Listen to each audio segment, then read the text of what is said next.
আল্লাহ আমার ভোটের আগ পর্যন্ত বাঁচায় রাখে, আমি জামাত ইসলামের ভোটটা দিব। আমার কোনো মৃত্যুর ভয় আমি করি না। আমি মহিলাই যাই, যদি আমার দেশ শান্তি থাকে, এটি আমার পাওয়া। আমি বেঁচে থেকে কি করবো? আমি মহিলা করে দুঃখ নাই, আমার দেশের শান্তি চাই, আমি এটি আমার চাওয়া, যাতে জনগণ শান্তি হালে চলতে পারে, আমার মা বোনেরা যাতে রাস্তাঘাটে সুন্দর মতো যাতায়াত করতে পারে, এই নিরাপত্তাটা এই জামাতের থেকে পাওয়া যাবে।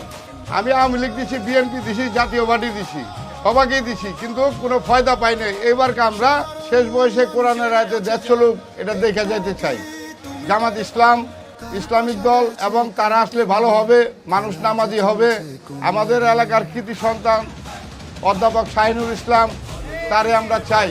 আমার লগে একখানে ছোট থেকেই বড় হয়েছি আমরা, আমার বাড়ির পাশে শাহিন সাহেবের বাড়ি, ছোটতে বড় হয়েছি, এই পর্যন্ত তার কোনো রেকর্ড খারাপ নাই, এবং দানশীল। যে কোনো মানুষের একটা পাই লেগে ওখানে যায়, তারে সহযোগিতা সাহায্য করে। তারও তো দল আছে, তারা তো এইরকম দেখি না যে এইরকম ভাবমূর্তি দেখায়। শাহিন সাহেবের মধ্যে এটা পাওয়া গেছে। তারপরে নিজের একটা প্রতিষ্ঠান আছে এখানে, আপনার কলেজ সাউদার্ন সিটি, এখানে অনেক মানুষ, দরিদ্র মানুষ বিনা পয়সায় লেখাপড়া করে। তার জন্য এরা কোনো চাঁদাবাজ না, এরা নিজের টাকা খরচ করে জনগণের পিছিয়ে বিলায়।